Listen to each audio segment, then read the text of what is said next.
Olá, eu sou a doutora Priscila, sou dermatologista especialista em cabelos, atendo aqui em São Roque, no interior de São Paulo, e hoje eu vou fazer esse vídeo para esclarecer algumas dúvidas em relação a uma medicação que eu uso muito no meu dia a dia no consultório, principalmente para os pacientes que têm calvície, que é a finasterida e a dutasterida.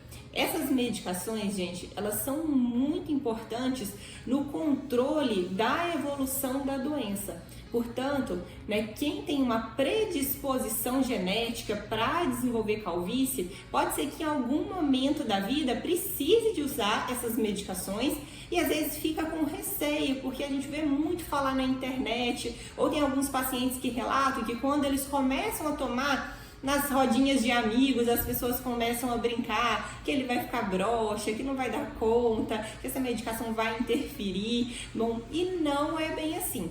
Quero falar um pouquinho, sobre a ação dessa medicação na calvície. Primeiro, por que ela é tão importante? Essas medicações, elas diminuem a conversão periférica da dihidrotestosterona.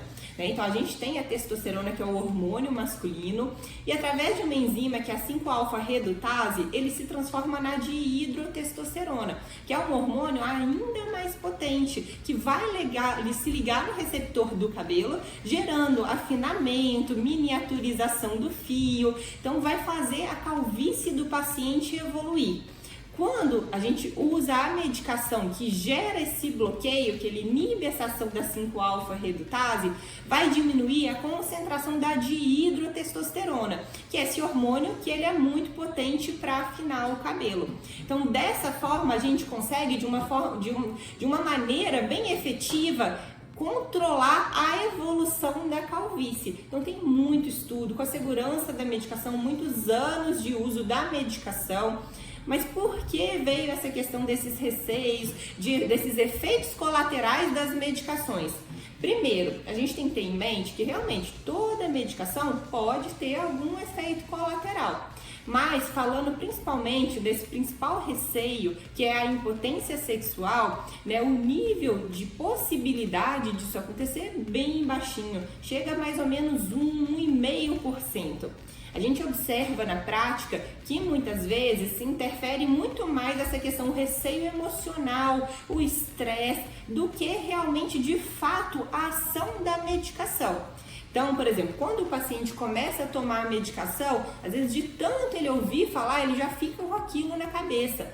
Já aconteceu, para vocês terem ideia, de um paciente ele tomar e assim, 2 horas depois que ele tomar, ele já sentiu o efeito. E a gente sabe que não é bem assim, Então, a medicação, ela nesse momento, em 2 horas, ela nem está tendo ação ali no organismo do paciente. Então, o emocional pesa muito.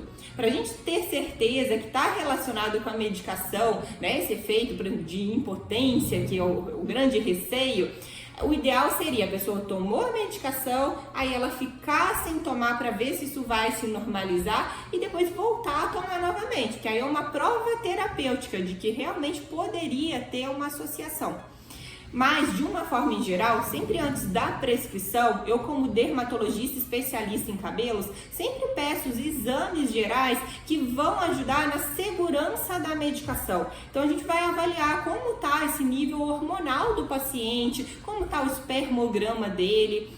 Algumas vezes, o que seria até um pouco mais comum de associar com a finasterida e a dutasterida, seria a questão da baixa de libido. Então, o paciente, ele sente menos vontade de ter relação sexual, Isso, às vezes, pode acontecer, mas também é numa minoria de casos, Então, a maioria das pessoas, ela vai tomar medicação, a medicação vai ser efetiva para o controle da calvície e ela não vai ter efeito colateral. Com acompanhamento do dermatologista, com essa avaliação de exames, a gente consegue tornar esse tratamento mais seguro, porque tanto no início a gente vê se teria alguma contraindicação para você utilizar e durante o processo esses exames eles vão ser repetidos e vão ser avaliados também, Tem alguns pacientes, às vezes, né, vamos supor, um paciente que já tem 65 anos, às vezes é tabagista, ingere bebida alcoólica, tá ali numa fase de sobrecarga e às vezes tem alguma alteração hormonal, que são casos que a gente tem que avaliar sempre o custo-benefício, se vale a pena utilizar a medicação.